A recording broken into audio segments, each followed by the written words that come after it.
Have you ever felt like you are running in circles, doing 1,000 things, but never getting closer to your big dreams?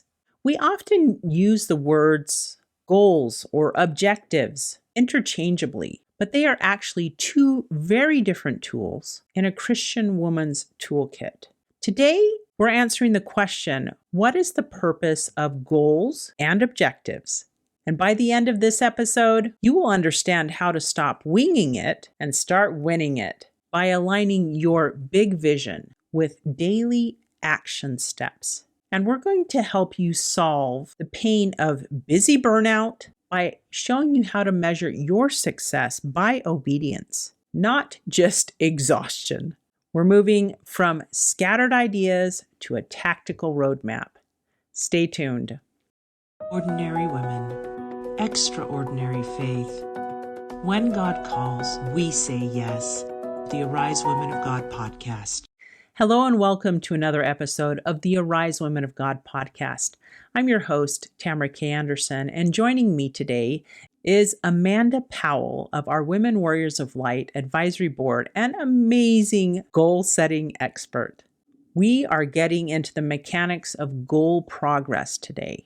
First, we're going to define the strategic vision of a goal versus the tactical steps of an objective.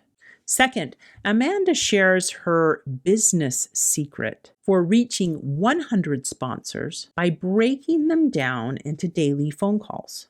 Third, we'll discuss the dopamine of a checklist. Why checking boxes is actually a spiritual asset for some and a burden for others.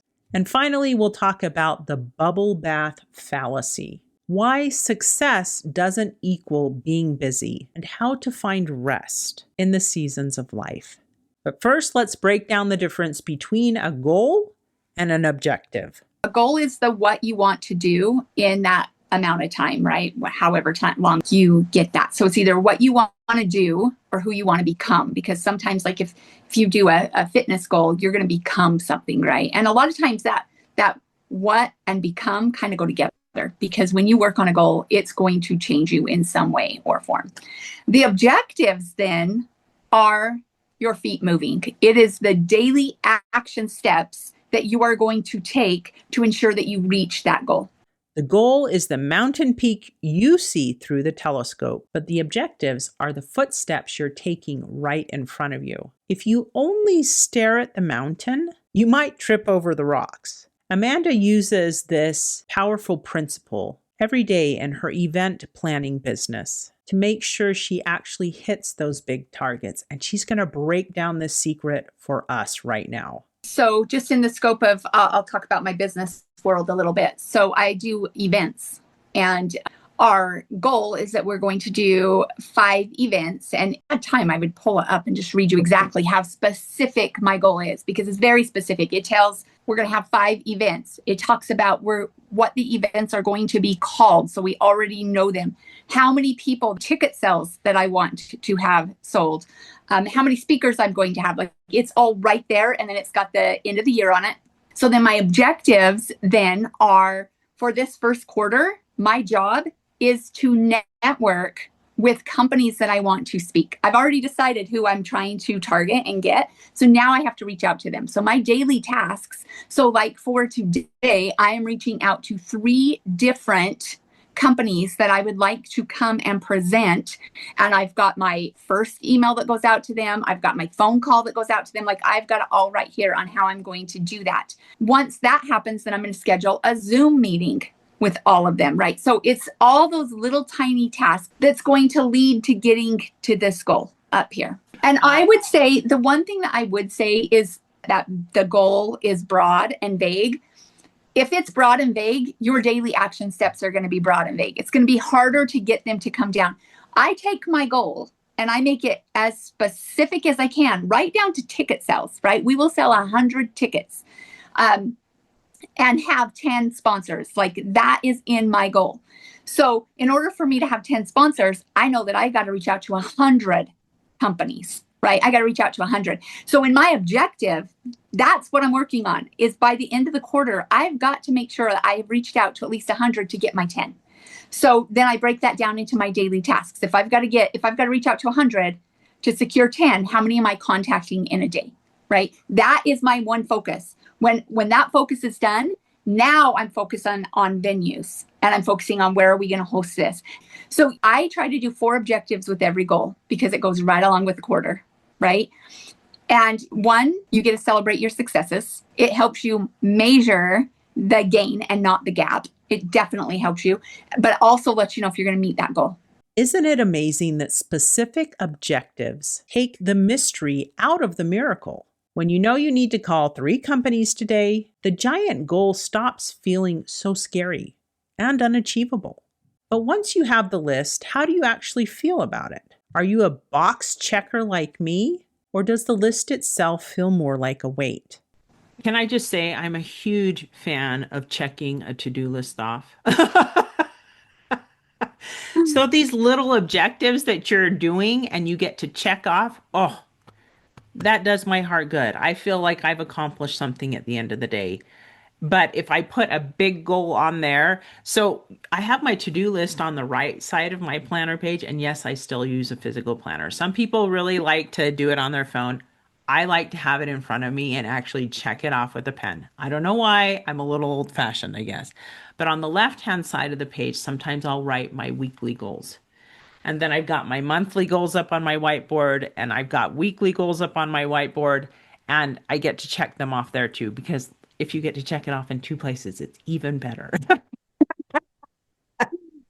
And so many people, Tamara, love to check the box. I am not a box checker. I'm not. I just want to be like, okay, it's done. I'll make the list. I'm more of a like, I don't know. That's just not, I do not love checking off the box, but I will, but it's not my thing. Isn't that crazy how some of us love it and some of us are like, a box? You just want to get it done. I just want to get it done. Yes. Whether you love checking off a box or actually hate it, the purpose is still the same: to keep your mission from being forgotten. But as women, we have to be careful. We often confuse being busy with being successful. And if we aren't careful, we end up needing a mountain of bubbles just to survive the stress we put ourselves in. So set a reasonable amount of goals and objectives for a reasonable amount of time. Yep. Be wise as you're setting your goals so that you don't overwhelm yourself. Because often, and I think we have this challenge, especially as women, we are juggling so many balls in the air. Woo, I'm doing this and this and this and this, that we burn out. And then we feel bad because then we don't accomplish anything and we get really down on ourselves and discouraged and all that stuff. So, yeah, word of caution, be wise in your goal setting. Take time if you're feeling super overwhelmed to look at everything you're doing and decide which of these things is really helping me versus what can I get rid of. And I often do that prayerfully because, like, sometimes I feel like God wants me to do a whole bunch of stuff, but when I pray about it, he's like, you don't have to do that. I'm like, really? Oh, okay. Yeah. Yes. And it's like, oh, sometimes us as women, we feel like we measure success by how busy we are. That's a measurement to us that we take on. And then we're like at the end of the day exhausted, and there's not enough bubbles that can go in the bubble bath to take away all of the stress that we've just allowed to be put on us just because we think that success equals busy life, when that's not what it has to look like at all. And so maybe one of the goals that you should throw out there is that I will lead a more balanced life. I know that's something I had to really look at several years ago because I had that extreme work-life balance imbalance where my parents were really, really bad examples of this. And that's the way I learned to do it. You go to work, after you have dinner, you're working clear till the hours of the night, and then you go to sleep and you rinse and repeat. And that's what success looks like. Yeah. And my husband, thank goodness, is a better example. He does his work, he's done, and he takes the evening and he spends it with family. And I'm like, that is such a better way to live life, to live more balanced. And so just remember in your goal setting and your objectives, find that balance and realize that rest is a part of that. Yes. And it's okay. Yes. And the seasons of time, right? Like we have seasons for a reason. We could learn so much from our seasons if we would just allow that. There is a time to rest and renew. Objectives are simply the daily bread of your big vision. If you're ready to stop measuring your worth by your busyness and start measuring it by alignment to God, go download our A Guide to Goal Setting for Christian Women. It's free on our Women Warriors of Light website, and it will help you define your big goal that God knows you can achieve when you set it with Him.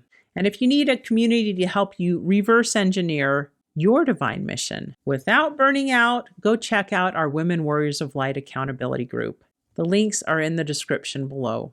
So, my friends, take one purposeful step today. Check off that objective and move towards your goal. And until next time, may you arise, do it God's way, God strong.